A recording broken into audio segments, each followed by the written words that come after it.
দেশের আইনশৃঙ্খলা পরিস্থিতি অবনতির প্রতিবাদে দিনভর রাজধানীর বিভিন্ন স্থানে বিক্ষোভ করেছেন সাধারণ শিক্ষার্থীরা। রবিবার মধ্যরাতে স্বরাষ্ট্র উপদেষ্টা জাহাঙ্গীর আলম চৌধুরীর পদত্যাগ চেয়ে বিক্ষোভ করেন ঢাকা বিশ্ববিদ্যালয়ের শিক্ষার্থীরাও। উদ্ভূত পরিস্থিতিতে গভীর রাতে জরুরি ব্রিফিং করতে সাংবাদিকদের ডাকেন স্বরাষ্ট্র উপদেষ্টা। তিনি অভিযোগ করেন, আওয়ামী লীগের দোসররা দেশকে অস্থিতিশীল করার চেষ্টা করছে। নজরুল বাবুর প্রতিবেদনে বিস্তারিত। সম্প্রতি দেশব্যাপী ধর্ষণ, ডাকাতি, ছিনতাই ও খুনের ঘটনায় আইনশৃঙ্খলা পরিস্থিতির অবনতির ঘটনায় রবিবার বিক্ষোভে ফেটে পড়েন রাজধানীসহ সারা দেশের শিক্ষার্থীরা। দিনভর মানববন্ধন, বিক্ষোভ, প্রতিবাদ সমাবেশ ও সড়ক অবরোধ করেছেন দেশের বিভিন্ন শিক্ষা প্রতিষ্ঠানের শিক্ষার্থীরা।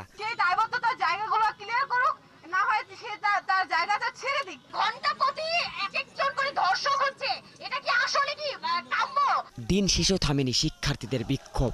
আইন শৃঙ্খলা পরিস্থিতি নিয়ন্ত্রণে স্বরাষ্ট্র উপদেষ্টার ব্যর্থতার অভিযোগ তুলে তার পদত্যাগের দাবিতে মধ্যরাতে বিক্ষোভ করেন ঢাকা বিশ্ববিদ্যালয়ের শিক্ষার্থীরা। তারা সোমবার দুপুরের মধ্যে স্বরাষ্ট্র উপদেষ্টার পদত্যাগের আলটিমেটাম দেন। সরকারের অতর্ক স্বরাষ্ট্র উপদেষ্টা জাহাঙ্গীরের পদত্যাগের দাবিতে স্পষ্ট ভাষায় বলতে চাই, আপনি যদি আপনার দায়িত্ব পালনে যদি আপনি ব্যর্থ হন, আপনি আমাদেরকে দায়িত্ব দেন, আমরা নিজ দায়িত্বে আমরা দেশের স্থিতিশীলতা এনে দেব। উদ্ভূত পরিস্থিতিতে গভীর রাতে তার বাড়িধারা ডিওএইচএস-এর বাসভবনে জরুরি ব্রিফিংয়ে সাংবাদিকদের ডাকেন স্বরাষ্ট্র উপদেষ্টা লেফটেন্যান্ট জেনারেল অবসরপ্রাপ্ত জাহাঙ্গীর আলম চৌধুরী। তিনি অভিযোগ করেন, আওয়ামী লীগ ও তার দোসররা দেশকে অস্থিতিশীল করার জন্য সব ধরনের চেষ্টা করে যাচ্ছে। এই আওয়ামী দোসরদের আমরা কোনো অবস্থায় ছাড় দিব না। তাদের কাছে প্রচুর টাকা আছে, এই টাকা তারা বিভিন্ন জনের মধ্যে বিভিন্নভাবে ছড়াচ্ছে এবং দেশে একটা অস্থিতিশীল পরিস্থিতি চেষ্টা করতেছে। আইন শৃঙ্খলা পরিস্থিতির উন্নতির জন্য সকল বাহিনীকে নির্দেশনা দেয়া হয়েছে বলেও জানান তিনি বলেন, যারা এসব করছেন তাদের ঘুম আমি হারাম করে দেব, তারা কোথাও স্থান পাবে না। আমি এই আওয়ামী যারা এই কাজগুলি করতেছে তাদের আমি ঘুম হারাম করে দিব এবং তারা কোথাও কোনো স্থান পাবে না। আইন শৃঙ্খলা বাহিনীর সদস্যদের গাফলতি পাওয়া গেলে তাদের বিরুদ্ধেও ব্যবস্থা নেয়ার হুঁশিয়ারি দেন উপদেষ্টা। এবং আমি বাহিনীর সবাইকে আমি এই ইনস্ট্রাকশন দিয়েছি এবং তারা এটা ভালোভাবে কার্যকর করবে এবং তারা যদি ভালোভাবে কার্যকর করতে না পারে তবে তাদের বিরুদ্ধে আমি একটা অ্যাকশন নিব। তিনি সাংবাদিকদের উদ্দেশ্যে বলেন, আপনারা দেশবাসীকে আশ্বস্ত করবেন, আইন শৃঙ্খলা পরিস্থিতি দিনে দিনে আরও উন্নতি হবে এবং এটা অবনতি হওয়ার কোনো আশঙ্কা নেই। আইন শৃঙ্খলা পরিস্থিতি দিনে দিনে আরও উন্নতি হবে এবং এটা অবনতি হওয়ার কোনো সম্ভাবনা নাই। পদত্যাগের আলটিমেটাম প্রসঙ্গে উপদেষ্টা বলেন, যে কারণে পদত্যাগ দাবি করা হচ্ছে সেগুলো উন্নতি করতে পারলে আর পদত্যাগের প্রশ্ন আসবে না। যেই কারণে পদত্যাগ করতে বলে ওই কারণগুলি যদি আমি উন্নতি করে নিতে পারি তো তার কোনো পদত্যাগের প্রশ্ন না। সোমবার থেকেই দেশের আইন শৃঙ্খলা পরিস্থিতির উন্নতি ঘটবে বলে দাবি করে সকল বাহিনীকে সেই সংক্রান্ত নির্দেশনা দেয়া হয়েছে বলেও জানান স্বরাষ্ট্র উপদেষ্টা। এই সময় অপারেশন ডেভিল হান্টের কার্যক্রম অব্যাহত থাকবে বলে জানান স্বরাষ্ট্র উপদেষ্টা। আগামীকাল থেকে আপনারা দেখবেন একটা ডেফিনিট ইমপ্রুভমেন্ট। নজরুল ইসলাম, ৭১, ঢাকা। ঢাকা থেকে রাজশাহীগামী চলন্ত বাসে ডাকাতি ও নারী নির্যাতনের ঘটনায় টাঙ্গাইলের মির্জাপুর থানায় আটক ৩ ডাকাতকে ৫ দিনের রিমান্ডে নিয়ে জিজ্ঞাসাবাদ করছে পুলিশ। এর মধ্যে তাদের ২ জন ডাকাতির সঙ্গে জড়িত থাকার কথা স্বীকার করেছে। এদিকে ওই দিনের ঘটনাসহ সারা দেশে বিভিন্ন অত্যাচার নির্যাতনের প্রতিবাদ জানিয়ে বিক্ষোভ করেছে বৈষম্য বিরোধীরা। এজন্য স্বরাষ্ট্র উপদেষ্টাকে দায়ী করেন তারা। সহকর্মীদের তথ্য ছবিতে প্রতিবেদন। শনিবার বিকালে সিনিয়র জুডিশিয়াল ম্যাজিস্ট্রেট আদালতে গত ১৭ ফেব্রুয়ারির ডাকাতি ও নারী নির্যাতনে অভিযুক্তদের হাজির করা হয়। সেদিন সন্ধ্যায় বিচারক তাদের ৫ দিনের রিমান্ড মঞ্জুর করেন। শুক্রবার আন্তজেলা ডাকাত দলের ওই ৩ সদস্যকে সাভারের বিভিন্ন এলাকা থেকে গ্রেফতার করা হয়েছিল। এরই মধ্যে আটক সবুজ ও শরীফ আদালতে স্বীকারোক্তিমূলক জবানবন্দি দিয়েছেন। এদিকে টাঙ্গাইলে বাসের ডাকাতি এবং নারীদের নিপীড়নের প্রতিবাদে অবস্থান কর্মসূচি পালন করেছে নারী ও শিশু যৌন নিপীড়ন বিরোধী মঞ্চ। মূলত বৈষম্য বিরোধী আন্দোলনের সমন্বয়করা এই আন্দোলন সংগঠিত করেন। এ সময় তারা জানান, সারা দেশে নারী নির্যাতন বেড়েছে। এর জন্য তারা স্বরাষ্ট্র উপদেষ্টার সমালোচনা করেন। এই গণঅভ্যুত্থানের আকাঙ্ক্ষা ছিল যে এই বাংলাদেশটা হবে নিরাপদ, এই বাংলাদেশটা হবে একটি বৈষম্যহীন রাষ্ট্র। আমাদের দাবি হচ্ছে প্রতিটি ধর্ষণ এবং প্রত্যেকটি ধর্ষকের যেন সুষ্ঠু বিচার হয় এবং সর্বোচ্চ শাস্তি নিশ্চিত হয়। আমি একজন ছেলে মানুষ, আমার ঘরেও মা এবং বোন রয়েছে, তাদেরও তো নিরাপত্তার প্রয়োজন রয়েছে। এদিকে সিরাজগঞ্জের জেলা প্রশাসক কার্যালয়ের সামনে উচ্চ মাধ্যমিক ও মাধ্যমিক শ্রেণীর শিক্ষার্থীরা প্রতিবাদ কর্মসূচির আয়োজন করে। মানববন্ধন ও বিক্ষোভের পর সমাবেশে বক্তৃতা করেন বৈষম্য বিরোধী ছাত্র আন্দোলনের নেতারা। সঠিকভাবে যদি ধর্ষকদের আইনের আওতায় আনা না হয়, তাহলে এর পরবর্তীতে আমরা আলটিমেটাম দিতে বাধ্য হব। আপনারা যদি মনে করে থাকেন ছাত্রলীগের মতো ওইগুলোর সাথে জড়িয়ে তাদেরকে আপনারা রেহাই পাইয়ে দিবেন, তাহলে আপনারা ভুল ভাবছেন। ক্ষমতাচ্যুত করতে কিন্তু আমরা 10 মিনিটও সময় নেব না। বক্তারা আরো বলেন, জুলাই আগস্ট গণ আন্দোলনে সামনের সারিতে ছিলেন মেয়েরা, অথচ আজ ফ্যাসিস্ট মুক্ত নতুন বাংলাদেশে তারাই নির্যাতনের শিকার হচ্ছেন। গত 17 ফেব্রুয়ারি রাত 11:30টার দিকে ঢাকা থেকে রাজশাহীগামী ইউনিক রোড রয়েলস পরিবহনের একটি বাস রাত 1:45টার দিকে গাজীপুরের কালিয়াকোট পার হলে টাঙ্গাইলের মির্জাপুরে পৌঁছালে 6-7 জনের ডাকাত দল বাসটির নিয়ন্ত্রণে নেয়। ওই বাসে ডাকাতির পাশাপাশি নারী নির্যাতনের অভিযোগ ওঠে। হাসিবা আলী বর্ণা, 71। দেশের বিভিন্ন স্থানে ধর্ষণ ও নারী নির্যাতনের প্রতিবাদে চট্টগ্রামে মানববন্ধন ও বিক্ষোভ করেছে সাধারণ শিক্ষার্থী ও বিভিন্ন সংগঠন। রবিবার বিকেলে জামাল খানের চট্টগ্রাম প্রেস ক্লাবের সামনে বীর চট্টলার ছাত্র সমাজ এই আয়োজন করে।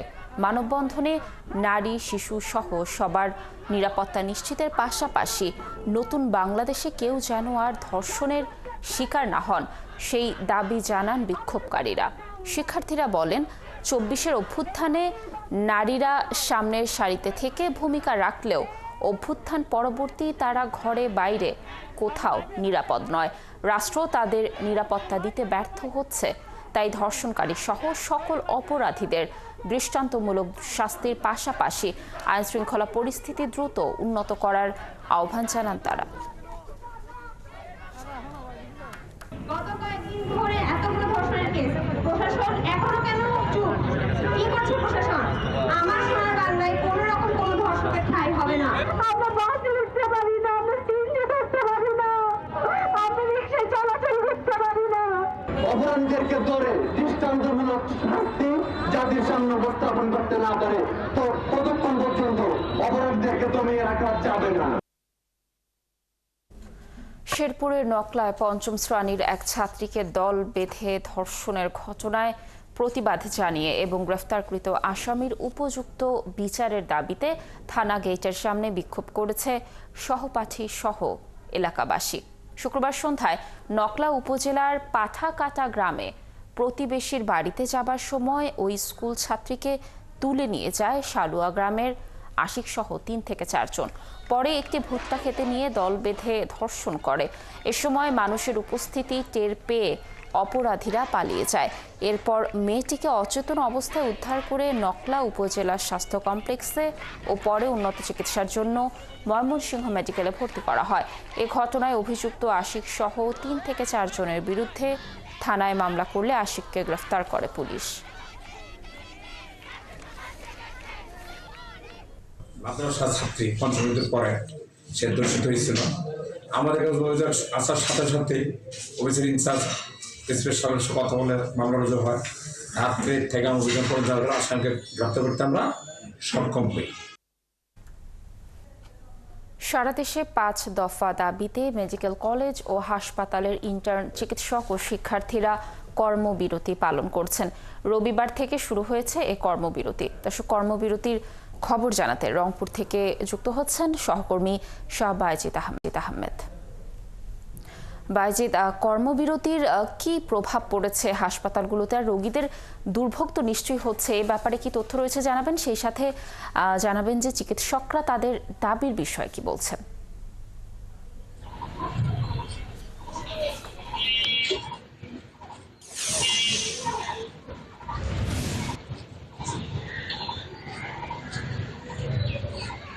দাবির বিষয়ে তারা একেবারেই অনড়, যে তারা দাবি আদায় না হওয়া পর্যন্ত তারা আন্দোলন চালিয়ে যাবেন এমন ঘোষণা দিয়েছেন এবং 25 তারিখ থেকে কমপ্লিট শাটডাউনের ঘোষণা দিয়েছে তারা। এবং একই কর্মসূচিতে আজকে বেলা 11টায় তারা কিন্তু রংপুর মেডিকেল কলেজ হাসপাতালের সামনে বিক্ষোভ মিছিল এবং অবস্থান কর্মসূচি পালন করবেন এবং আজকে তারা কমপ্লিট শাটডাউনের দিকে যাবেন। এর আগে তারা কিন্তু মহাসড়ক অবরোধ করেছিল, বিক্ষোভ কর্মসূচি পালন করছে টানা 3 দিন ধরে এবং ইতিমধ্যেই তাদের এই কর্মসূচি চলাকালীন সময়ে রংপুর মেডিকেল কলেজ হাসপাতাল চিকিৎসা সেবা ব্যাহত হচ্ছে। কারণ আপনি নিশ্চয়ই জানেন যে শিক্ষানবিশ ডাক্তাররাই হলো মূল চালিকা শক্তি হাসপাতালগুলো, সরকারি হাসপাতালগুলোতে। আর সেখানে বেশিরভাগ সময় কিন্তু তারাই অবস্থান করেন এবং আপনি জানেন যে সরকারি হাসপাতাল যেগুলো রয়েছে সেখানে কিন্তু চিকিৎসকরা সকাল 8টা-9টা থেকে দুপুর 2টার পর আর আসলে সাধারণত চিকিৎসক থাকেন না। তারা তাদের ব্যক্তিগত প্রাইভেট চেম্বার, অন্যান্য ক্লিনিক এবং তারা রুগী দেখেন, অর্থাৎ সরকারি হাসপাতালে কিন্তু তারা থাকেন না। হাসপাতালগুলোতে মূল চালিকা শক্তি হলো এই সকল ইন্টার্নি চিকিৎসক এবং শিক্ষানবিশ চিকিৎসক। তারা এই অবস্থান কর্মসূচি পালন করছে প্রতিদিনই রংপুর মেডিকেল কলেজ হাসপাতাল এবং রংপুর মেডিকেল কলেজ ক্যাম্পাসের সামনে তাদের এই কর্মসূচি চলছে এবং আজকে 24 তারিখ এবং তারা বলছে যে 25 তারিখ থেকে কমপ্লিট শাটডাউন। তাদের 5 দফা দাবির মধ্যে দুটি দাবি একেবারেই বড় এবং তারা বলছে যে এটি একেবারেই ন্যায্য দাবি। প্রথম দাবি হচ্ছে যে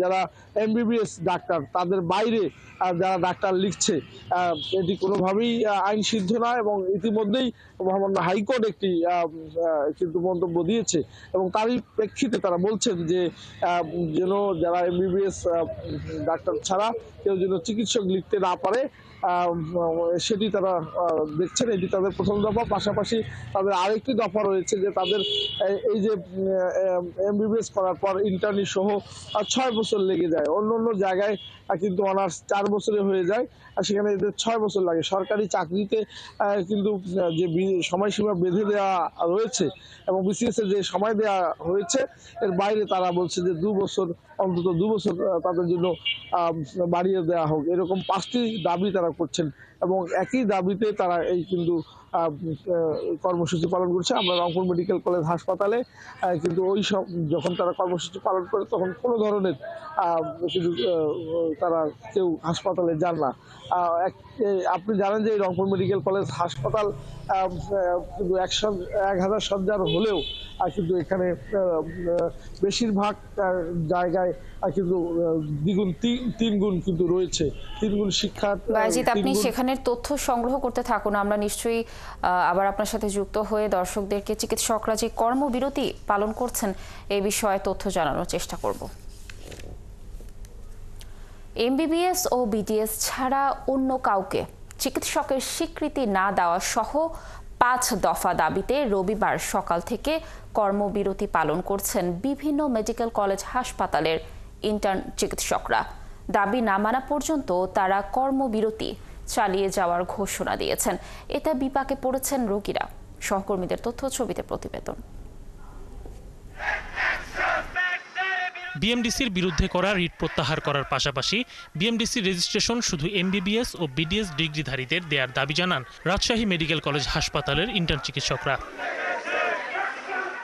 এছাড়া বিএমডিসি থেকে ম্যাথস শিক্ষার্থীদের রেজিস্ট্রেশন অবিলম্বে বন্ধ করা ও স্বাস্থ্য খাতে চিকিৎসকের সংকট নিরসনে দ্রুত 10,000 ডাক্তার নিয়োগ দিয়ে শূন্যপদ পূরণের দাবিও জানান তারা। দাবি আদায় না হওয়া পর্যন্ত কর্মবিরতি অব্যাহত রাখার ঘোষণা দেন তারা। এই 5টা দাবি বাংলাদেশের স্বাস্থ্য খাতকে সামনের দিকে অগ্রসর করার জন্য অত্যন্ত গুরুত্বপূর্ণ ভূমিকা পালন করবে। নিশ্চিত করতে চাই যে যারা প্রকৃতপক্ষে ডাক্তার তারাই তাদের সেবা প্রদান করবে, তারাই জনগণের পাশে থাকবে। একই দাবিতে বগুড়া শহীদ জিয়াউর রহমান মেডিকেল কলেজ ও হাসপাতালের ইন্টার্ন চিকিৎসক ও শিক্ষার্থীরা তাদের শিক্ষা প্রতিষ্ঠানের সামনে ছিলিমপুর এলাকায় অবরোধ করেন। এতে ওই এলাকায় যান চলাচল বন্ধ হয়ে যায়।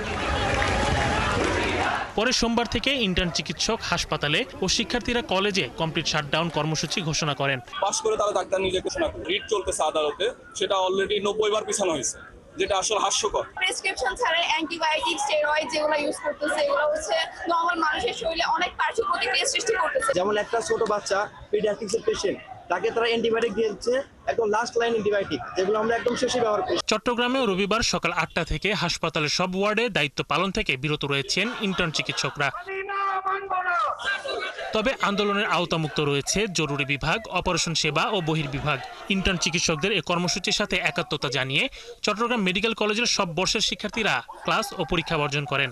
সংকট আছে, সেই সংকট মোকাবেলায় সরকারকে যথেষ্ট উদ্যোগ নিতে হবে, প্রচুর ডাক্তার নিয়োগ দিতে হবে আমাদের, কারণ হচ্ছে আমাদের প্রতি বছর 10,000 ডাক্তার প্রতি বছর বের হচ্ছে। পূর্ণাঙ্গ রায় ও 5 দফা দাবি আদায় না হওয়া পর্যন্ত Sylhet MAG Osmani medical college হাসপাতালের সকল ইন্টার্ন চিকিৎসকরা কমপ্লিট শাটডাউন ঘোষণা করেন।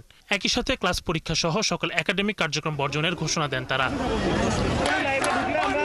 এদিকে ময়মনসিংহ মেডিকেল কলেজের শিক্ষার্থীরা 5 দফা দাবিতে বিক্ষোভ মিছিল সহ সমাবেশ করেছেন ক্যাম্পাসে।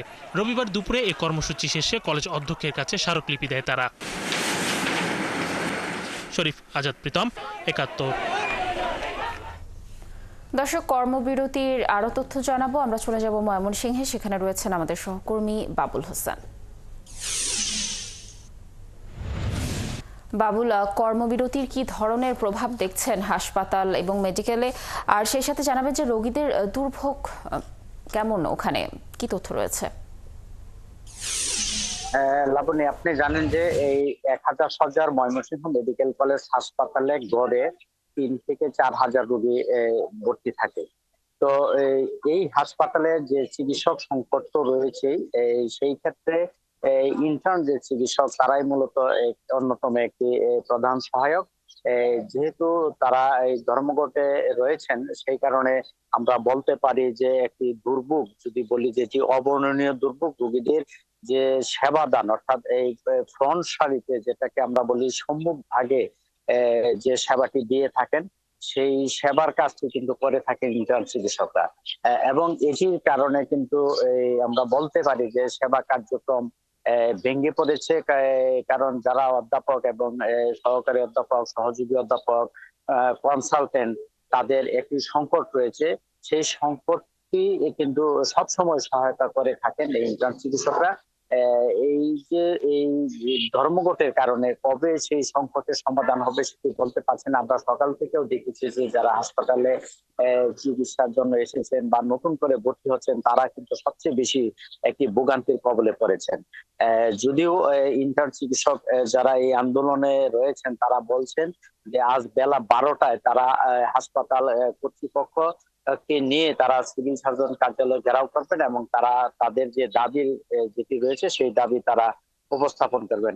তবে আজ যেটি রয়েছে যে গতকালকের সিদ্ধান্ত অনুযায়ী আজ শুধু লেকচার ক্লাস যেটি সেটি বন্ধ, সেটি চালু থাকবে এবং যেটি ফাইনালের শিক্ষার্থী যারা রয়েছে তারা ক্লাস চলবে। কিন্তু অন্যান্য যে সকল শিক্ষার্থী তারা এই ইন্টার্ন চিকিৎসকদের আন্দোলনের সঙ্গে একাত্ম ঘোষণা করেছেন এবং একই সঙ্গে বলতে পারি যে আজকে যে পরীক্ষা যেটি সেটি বর্জন করেছেন এবং তারা আগামী আজ দুপুর 12টার তারা একটি বিভাগীয় প্রতিবাদ কর্মসূচি এবং বিক্ষোভ সমাবেশ করবেন ক্যাম্পাসে, যেটিতে নেত্রকোনা, জামালপুর এবং বাংলাদেশ কমিউনিটি মেডিকেল সহ যে যারা শিক্ষার্থী রয়েছেন অন্যান্য বেসরকারি, তারাও কিন্তু সেই কর্মসূচিতে তারা যোগ দিবেন।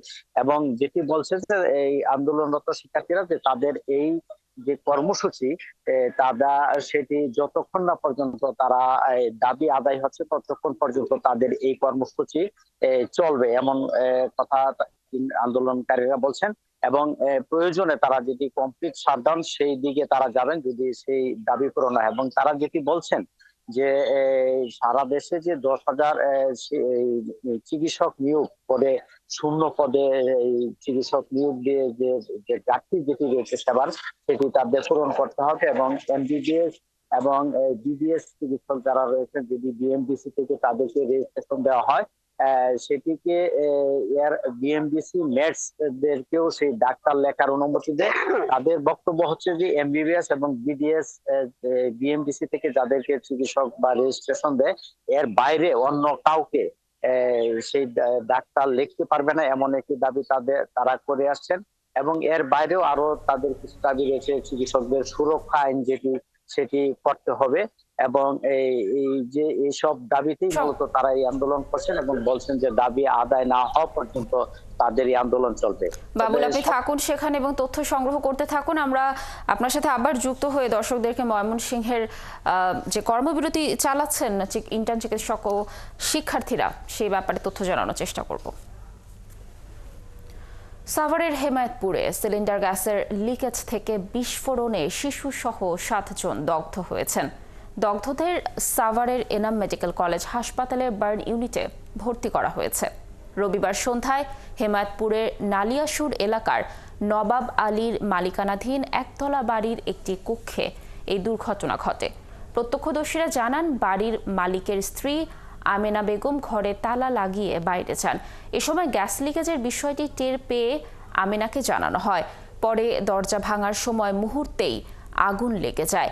এতে এক শিশু ও 3 নারী সহ 7 জন দগ্ধ হয়েছেন। দ্রুত তাদের উদ্ধার করে এনাম মেডিকেল কলেজ হাসপাতালে ভর্তি করা হয়। এর আগে ভোরে আশুলিয়ার দুর্গাপুর এলাকায় গ্যাস সিলিন্ডার বিস্ফোরণে শিশুসহ একই পরিবারের 3 জন দগ্ধ হন। আর গত 14 ফেব্রুয়ারি গুমাইল এলাকায় বিস্ফোরণে একই পরিবারের 11 জন দগ্ধ হয়। পরে চিকিৎসাধীন অবস্থায় 3 জনের মৃত্যু হয়।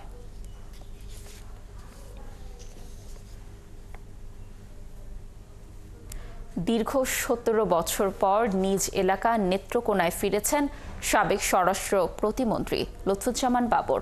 তার আগমনে তাই এলাকায় উৎসবের আমেজ। তার এই ঘরে ফেরাকে উদযাপন করতে গণসংবর্ধনার আয়োজন করে জেলা বিএনপি। ফুলের শুভেচ্ছা জানায় নেতাকর্মী সহ সর্বস্তরের মানুষ। আর দেশের বিরুদ্ধে যে কোনো ষড়যন্ত্র রুখে দেওয়ার আহ্বান জানান লুৎফুজ্জামান বাবর। সহকর্মীদের তথ্য ছবিতে প্রতিবেদন। দীর্ঘ 17 বছর পর প্রিয় নেতার ঘরে ফেরা, তাই তাকে বরণ করতে নেত্রকোনা ঐতিহাসিক মুক্তারপাড়া মাঠ ভরে যায় হাজারো মানুষে। প্রিয় নেতাকে এক নজর দেখতে জনসাধারণ থেকে শুরু করে হাজার হাজার নেতাকর্মী মাঠে জড়ো হন। ভালোবাসায় সিক্ত হয়ে সবার প্রতি কৃতজ্ঞতা জানান সাবেক স্বরাষ্ট্র প্রতিমন্ত্রী লুৎফুজ্জামান বাবর। আওয়ামী লীগ সরকারের আমলে তার উপর ঘটে যাওয়া নির্যাতনের স্মৃতিচারণ করেন তিনি বলেন, কোনো অন্যায় না করেও তাকে কারাগারে থাকতে হয়েছে। এখন তিনি মুক্ত, তাই জনগণের স্বার্থ, স্বাধীনতা ও সার্বভৌমত্ব রক্ষায় জীবন দিতেও প্রস্তুত। আমি কখনো বাংলাদেশের স্বাধীনতা, সার্বভৌমত্ব এবং জনগণের স্বার্থের বিপক্ষে কোনো কাজ করতে দেয়নি বা করি নাই। ইনশাআল্লাহ ভবিষ্যতেও আপনার দোয়ায় আল্লাহ যদি রহমত করেন, বাংলাদেশের জনগণের স্বার্থ, স্বাধীনতা, সার্বভৌমত্ব কখনো আমি পূরণ করে দেব না ইনশাআল্লাহ তাআলা। লুৎফুজ্জামান বাবর বলেন, ফ্যাসিস্ট হাসিনা ভারতে পালিয়ে গেলেও দেশের বিরুদ্ধে এখনো ষড়যন্ত্র করছেন। সেই ষড়যন্ত্র মোকাবেলা করতে সবাইকে ঐক্যবদ্ধ থাকার আহ্বান জানান তিনি। ষড়যন্ত্র চলছে, ষড়যন্ত্র প্রতিহত করার জন্য প্রস্তুত আমরা কি আছি? কোনো অবস্থায় যাতে আমরা ষড়যন্ত্রের ফাঁদে পা না দিই, পাশাপাশি প্রস্তুত থাকি যে কোনো ষড়যন্ত্র যদি করে আমরা সর্বগ্রাম রাস্তায় আগের মতো সোচ্চার হব সেই সংকল্প করার জন্য। সংবর্ধনা আয়োজনে কেন্দ্রীয় ও জেলা বিএনপির নেতাকর্মীরাও উপস্থিত ছিলেন। লুৎফুজ্জামান বাবর নেত্রকোনা 4 আসন থেকে 3 বার সংসদ সদস্য নির্বাচিত হন। বিএনপি জামাত জোট সরকারের স্বরাষ্ট্র প্রতিমন্ত্রী ছিলেন তিনি। মনিরা কাজুরি, 71। আওয়ামী লীগ সন্ত্রাসের রাজত্ব তৈরি করেছিল। তারা টাঙ্গাইলে সংখ্যালঘুদের ঘর বাড়ি দখল করেছিল, অথচ ভারতের মিডিয়া বাংলাদেশ নিয়ে অপতথ্য প্রচার করছে। রবিবার টাঙ্গাইলে এক সংবর্ধনা অনুষ্ঠানে এসব কথা বলেন বিএনপির ভাইস চেয়ারম্যান ও সাবেক শিক্ষা উপমন্ত্রী আব্দুস সালাম পিন্টু। এম এ রাজ্জাকের তথ্য ছবিতে প্রতিবেদন। প্রিয় নেতাকে শুভেচ্ছা জানাতে টাঙ্গাইলের পৌর উদ্যানে দুপুর থেকেই দলে দলে জড়ো হতে থাকেন নেতাকর্মীরা। বেলা 3টার পর মঞ্চে আসেন সাবেক উপমন্ত্রী ও বিএনপির ভাইস চেয়ারম্যান আব্দুস সালাম পিন্টু। তাকে ফুল দিয়ে শুভেচ্ছা জানান নেতাকর্মীরা। এ সময় শেখ হাসিনা সরকারের আমলে কারাগারে থাকার সময় তার উপর হওয়া অমানবিক নির্যাতনের স্মৃতি তুলে ধরেন বিএনপির ভাইস চেয়ারম্যান ও সাবেক এই উপমন্ত্রী। বলেন, মিথ্যা মামলায় তাকে ফাঁসির আদেশ পর্যন্ত দেওয়া হয়েছিল।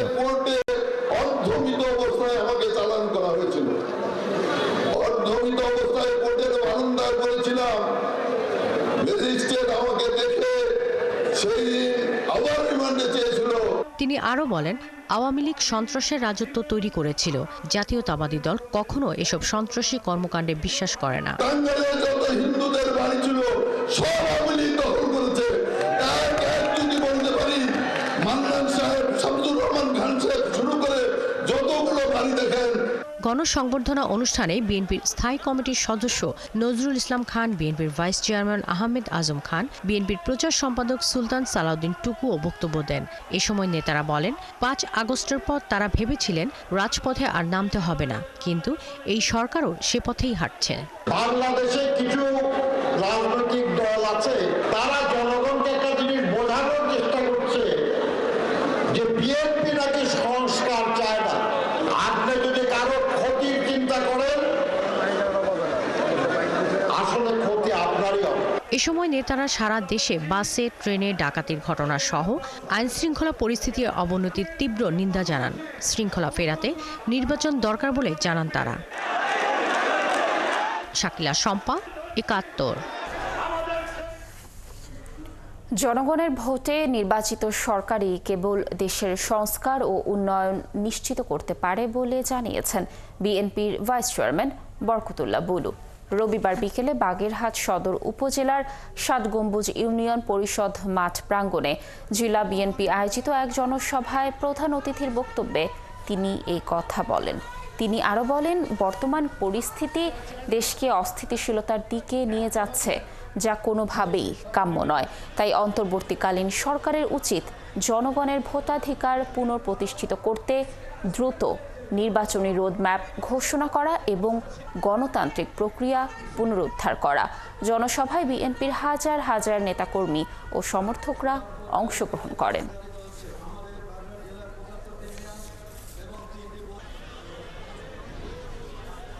যারা দেশপ্রেমিক, তাদেরকে নিয়ে জাতীয় সরকার গঠন করে এই রাষ্ট্রকে মেরামত করতে হবে। আগামী দিনের প্রজন্মের কাছে একটি সুখী সমৃদ্ধশালী জাতি যেন উপহার দিতে পারে। তারেক রহমান, শহীদ প্রেসিডেন্ট জিয়া রহমানের মতো সেই ব্যবস্থাটি চান। 17 বছর ধরে গণতান্ত্রিক সরকার প্রতিষ্ঠার জন্য আন্দোলন করছে বিএনপি বলে জানান বিএনপির ভাইস চেয়ারম্যান আব্দুল আউয়াল মিন্টু। রবিবার সন্ধ্যায় পিরোজপুরের টাউন ক্লাব অডিটোরিয়ামে পিরোজপুর জেলা বিএনপির আহ্বায়ক কমিটির সঙ্গে বরিশাল বিভাগের সাংগঠনিক টিমের মতবিনিময় সভা শেষে একথা বলেন তিনি। এ সময় তিনি বলেন, অবাধ ও সুষ্ঠু গ্রহণযোগ্য নির্বাচনের মাধ্যমে গণতান্ত্রিক সরকার চায় বিএনপি। আগামী এপ্রিলের মাঝামাঝি পিরোজপুর জেলা বিএনপির সম্মেলন হতে পারে বলেও জানান তিনি।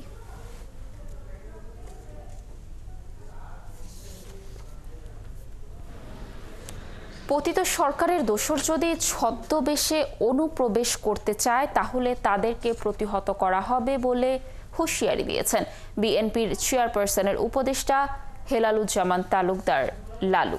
রবিবার বিকেলে রাজবাড়ী জেলা বিএনপির আয়োজনে আজাদী ময়দানে এক জনসভায় প্রধান অতিথির বক্তব্যে তিনি এ কথা বলেন। অন্তর্বর্তী সরকারের সমালোচনা করে হেলালুজ্জামান তালুকদার লালু বলেন, সংস্কারের কথা বলে জাতীয় নির্বাচন দেরি করা হচ্ছে। অনির্বাচিত এবং অন্তর্বর্তীকালীন সরকারের পক্ষে সংস্কার করা সম্ভব নয়। জনসভায় উপস্থিত ছিলেন বিএনপির সাংগঠনিক সম্পাদক শামা ওবায়েদ। প্রধান উপদেষ্টার সমালোচনা করে তিনি বলেন, শেখ হাসিনা পালানোর 6 মাস পরেও দেশে দুর্নীতি বন্ধ হয়নি, আইন শৃঙ্খলা পরিস্থিতি আরও খারাপ হয়েছে, কিন্তু বর্তমান সরকার কিছুই করতে পারেনি। আমরা হুঁশিয়ার করতে দিতে চাই যে পতিত সরকারের কোন দোষর যদি ছদ্মবেশে কোনো রাজনৈতিক দলে প্রবেশ করে, তাহলে দেশের মানুষ তাদেরকে ছাড়বে না। শেখ হাসিনা যাওয়ার 6 মাস পরেও কেন বাংলাদেশ জাতীয়তাবাদী দলের জেলায় জেলায় সমাবেশ করতে হচ্ছে? কেন করতে হচ্ছে? হাসিনা পালাই গেছে, জিনিসের দাম কমে নাই। হাসিনা পালাই গেছে, আপনারা সিন্ডিকেট ভাঙতে পারেন নাই। হাসিনা পালাই গেছে, দুর্নীতি বন্ধ করতে পারেন নাই। বরগুনার পায়রা নদীতে তাপবিদ্যুৎ কেন্দ্রের কয়লার জাহাজে কাটা পড়ছে শত শত জেলের জাল দড়ি। এতে নিঃস্ব হয়ে পথে বসেছেন 6 শতাধিক জেলে। জেলেরা বলছেন, নৌসীমানায় নির্দিষ্ট চ্যানেল না থাকায় ইচ্ছে মতো জাহাজ চলছে, এতে ক্ষতিগ্রস্ত হচ্ছেন তারা। এদিকে জেলেদের হামলার শিকার হতে হচ্ছে বলে দাবি জাহাজ কর্তৃপক্ষের। ইমরান টিটুর প্রতিবেদন। গেল 9 ফেব্রুয়ারি সকালে বরগুনার তালতলীর তেঁতুলবাড়িয়া এলাকার জয়নাল মৃধা সহ 5 জেলে মাছ শিকার করছিলেন পায়রা নদীতে। এ সময় তাপবিদ্যুৎ কেন্দ্রের কয়লা বোঝাই জাহাজ কেটে ফেলে জয়নাল মৃধার জালদড়ি। তার অভিযোগ, এবারই প্রথম নয়, গত 1.5 বছর ধরে এমনভাবে বারবার জালদড়ি কাটা পড়ছে কয়লার জাহাজে। ঋণের জ্বালায় মোট কথা বাড়ি থাকার মতন কায়দা নেই, মানুষ টাকা পয়সা পাইবে, এই জালদড়ি আনতে আসি, হ্যাঁ টাকাটা দিতে পারতে আসি না।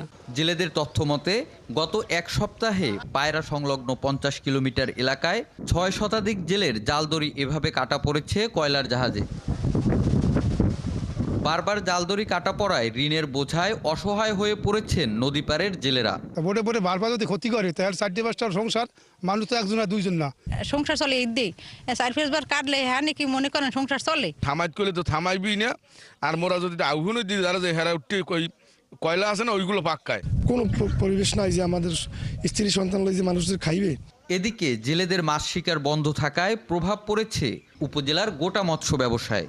নৌরুটে জাহাজ চলাচলে নির্দিষ্ট চ্যানেলের দাবিও তুলেছেন জেলেরা। প্রত্যেকটা জাহাজ আসলে অন্তত 100 জেলের জাল কাটি লইছে। 200 জায়গার মধ্যে দিয়ে যদি একটা রোডম্যাপ দেয়, ওই 200 জায়গার মধ্যে দিয়ে নামা ওঠা করলে আমাদের জেলেরা যেন অভিযোগ দিতে পারে যে এই আমাদের এই ক্ষতি হয়েছে। প্রশাসনের মাধ্যমে হোক, টিরনের মাধ্যমে হোক, তারা যেন সঠিক সিদ্ধান্ত দেয়।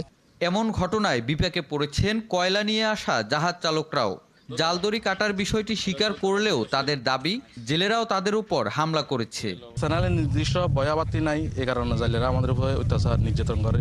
মানে যেমন কিরকম কিনা জাঙ্গা, ওরা আরো যুগ দেখ থেকে মানে এই জাঙ্গাটা মানে আমি জাল ফেলাম তুমি আসতে পারবে না, ওই জাঙ্গাটাতে আমি জাল ফেলাম তুমি আসতে পারবে না। এদিকে পরিবেশ কর্মীরা বলছেন, অযোগ্য স্থানে কয়লা ভিত্তিক তাপবিদ্যুৎ কেন্দ্র স্থাপনের কুফলে ভুগছেন জেলেরা। কয়লা ভিত্তিক তাপবিদ্যুৎ কেন্দ্র সেটা একেবারে ডিসিশন ভুল, যে এটা তৈরি করার পিছনে যে এটা ধ্বংস, আমরা মনে করি যে এটার কারণে আমাদের পরিবেশগত ধ্বংস, আমাদের বন উজাড় হয়ে যাবে, ইলিশ শূন্য হয়ে যাবে আমাদের পায়রা ইলিশ। তবে জেলা মৎস্য কর্মকর্তা বলছেন, জেলেদের সমস্যা নিরসনে তাপবিদ্যুৎ কেন্দ্র কর্তৃপক্ষের সাথে আলোচনার কথা। কোনো কমপ্লেন আসে না, যদি আমি পাই অবশ্যই আমি তাপবিদ্যুৎ কেন্দ্রের জন্য প্রধান আছেন তার সাথে যোগাযোগ করবো, করে আমরা জেল প্রধানের জন্য আমরা বসে একটা মিটিং করে ওনার সাথে সময় নিয়ে মিটিং করে আমরা একটা সুন্দর সলিউশন বের করব। জাহাজে কাটা পড়ে চলতি বছরে অন্তত 5 কোটি টাকার জালদড়ি ক্ষতিগ্রস্ত হয়েছে বলে দাবি জেলেদের। ইমরান টিটু, 71, বরগুনা। গাইবান্ধা 250 শয্যা জেনারেল হাসপাতালের জন্য 2টি অ্যাম্বুলেন্স থাকলেও ড্রাইভার একজন, এতে রোগীরা সেবা পাচ্ছেন না। এই সুযোগে প্রায় অর্ধশত ফিটনেসবিহীন প্রাইভেট অ্যাম্বুলেন্স দিয়ে তৈরি হয়েছে সিন্ডিকেট। জরুরি প্রয়োজনে নেওয়া হচ্ছে অতিরিক্ত ভাড়া। শামীম আল শাম্মর তথ্য ছবিতে প্রতিবেদন। গাইবান্ধা জেনারেল হাসপাতালে মানুষের জরুরি সেবায় রয়েছে 2টি সরকারি অ্যাম্বুলেন্স, কিন্তু অ্যাম্বুলেন্স থাকলেও চালকের সংখ্যা মাত্র একজন। এলাকাবাসী জানান, এই হাসপাতাল থেকে প্রতিদিন অন্তত 5 থেকে 7 জন রোগীকে আশঙ্কাজনক অবস্থায় অন্য হাসপাতালে যেতে হয়, কিন্তু এক্ষেত্রে হাসপাতাল কর্তৃপক্ষের কোনো পদক্ষেপ নেই। এখানে তো অ্যাম্বুলেন্স নাই, কই পাবো? এখানে অ্যাম্বুলেন্স একটাও নাই, চালু পাইনি আমরা, আমার দামে দেয় না। স্বজনরা আরও জানান, ব্যবস্থাপনার ঘাটতির সুযোগ নিয়ে একটি চক্র এই হাসপাতালে বেসরকারি অ্যাম্বুলেন্সের ব্যবসা করে তুলেছে। জরুরি চিকিৎসার জন্য বেশি টাকা খরচ করে বিভাগীয় শহরে যেতে হচ্ছে রোগীদের। চাইলেও আমরা পাই না, আমরা বলতে গেলে আমাদের উপরে রাগ হয়, তোমরা বাইরে থেকে নিয়ে আসো। সরকারি অ্যাম্বুলেন্স তো এখানে পাওয়া যায় না, বাইরে অ্যাম্বুলেন্স নিতে হয়, কিন্তু ওটা বেশি দামে নিতে হয়।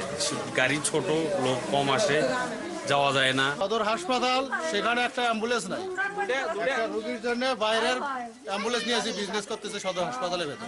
দ্রুত জনবল সংকট ও চিকিৎসা সেবার মান উন্নয়নের দাবি জানিয়েছেন সামাজিক সংগঠন ও বৈষম্য বিরোধী ছাত্র আন্দোলনের নেতারা।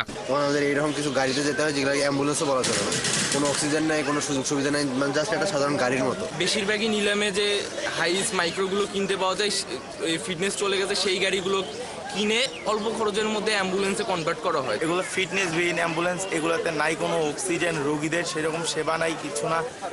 ড্রাইভার যারা ড্রাইভ করে তাদেরও ড্রাইভিং লাইসেন্স নাই, ছোট ছোট প্লাবানকে দিয়ে এইরকম করায়। আবাসিক মেডিকেল অফিসার বলছেন বিষয়টি সমাধানের জন্য তারা কর্তৃপক্ষকে জানিয়েছেন। যখন আমাদের দুটি গাড়ির জন্য দুজন ড্রাইভার আমরা পাবো, সেক্ষেত্রে আমরা রোগীদেরকে অবশ্যই এখনকার চেয়ে আরো ভালোভাবে সার্ভিস দিতে পারবো। এই হাসপাতালে 2 বিভাগে প্রতিদিন প্রায় হাজারো রোগী সেবা নিতে আসেন। আব্দুল আল মামুন, ৭১। জামালপুরের সরিষাবাড়িতে অবস্থিত তারাকান্দি যমুনা সার কারখানা বন্ধের 14 মাস 8 দিন পর ইউরিয়া সার উৎপাদন চালু হয়েছে। রবিবার সন্ধ্যা 6টা থেকে ইউরিয়া সার উৎপাদন শুরু করেছে কারখানা কর্তৃপক্ষ।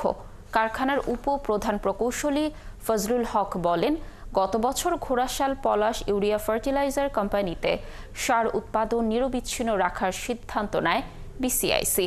এজন্য সেখানে পর্যাপ্ত গ্যাস সরবরাহ নিশ্চিত করতে যমুনা সার কারখানায় গত বছরের 15 জানুয়ারি থেকে গ্যাসের চাপ কমিয়ে দেয় Titas gas transmission and distribution company.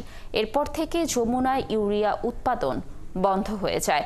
দীর্ঘদিন পরে কারখানা চালু হওয়ায় খুশি কারখানার কর্মকর্তা, কর্মচারী, শ্রমিক, ডিলার সহ এলাকাবাসী।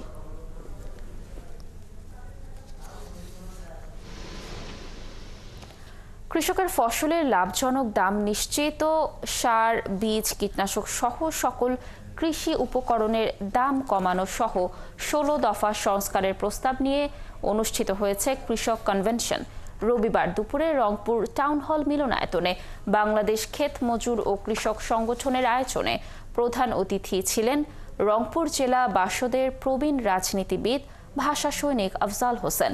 এ সময় বক্তারা সরকারকে অবিলম্বে কৃষিখাত সংস্কারের উদ্যোগ নেয়ার আহ্বান জানান।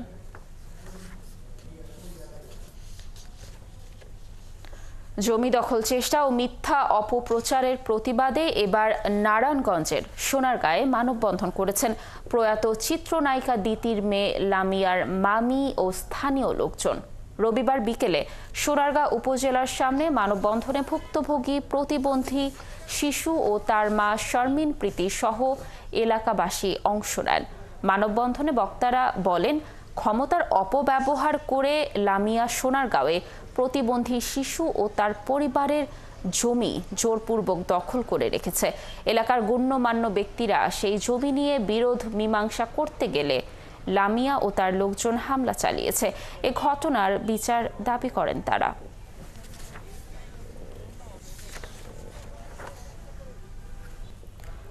তারে ঝুলে হ্রদের নীল জলের উপর দিয়ে এ পাহাড় থেকে ও পাহাড়, পাহাড়ি গাছে নানান বাধা অতিক্রম করার ট্রি টপ অ্যাক্টিভিটি। দৈত্যাকার দোলনায় ভেসে পাহাড়ের চূড়া থেকে শহর দর্শন। আছে চ্যালেঞ্জ অতিক্রম করার অন গ্রাউন্ড সহ নানান অ্যাক্টিভিটি। আর লেকের পাশে পাহাড়ের কোলে তাঁবুতে রাত কাটানোর সুযোগ।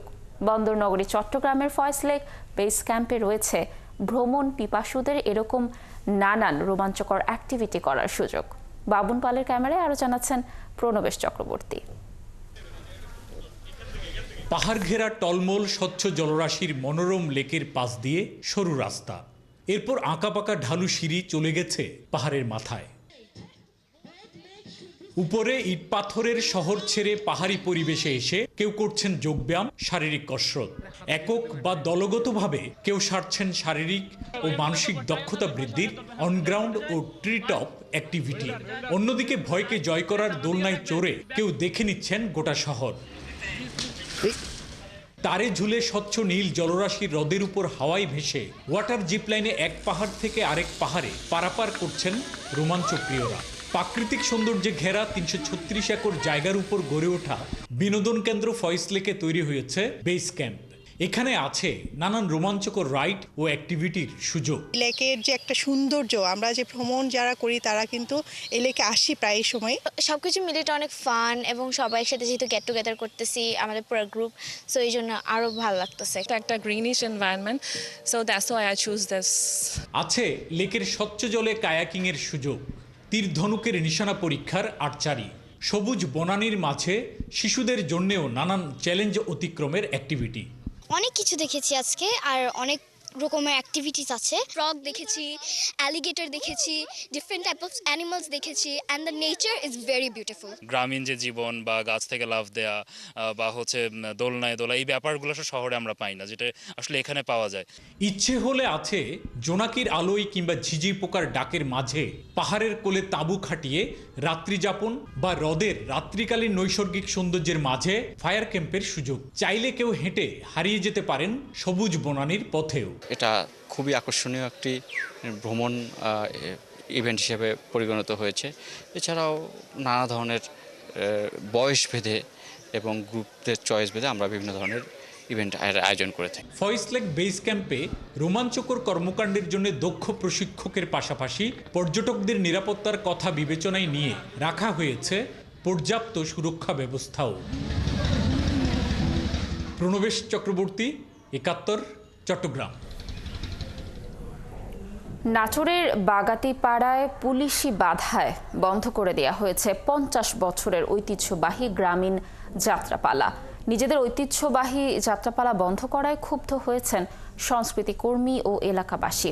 শনিবার রাতে উপজেলার জামনগর ইউনিয়নের দবিলা গ্রামে প্রতি বছরের মতো এবারেও বাড়ি বাড়ি থেকে চাঁদা আর চাল সংগ্রহ সহ সংস্কৃতি প্রেমীদের সহযোগিতায় যাত্রাপালার প্রস্তুতি নেন আয়োজকরা।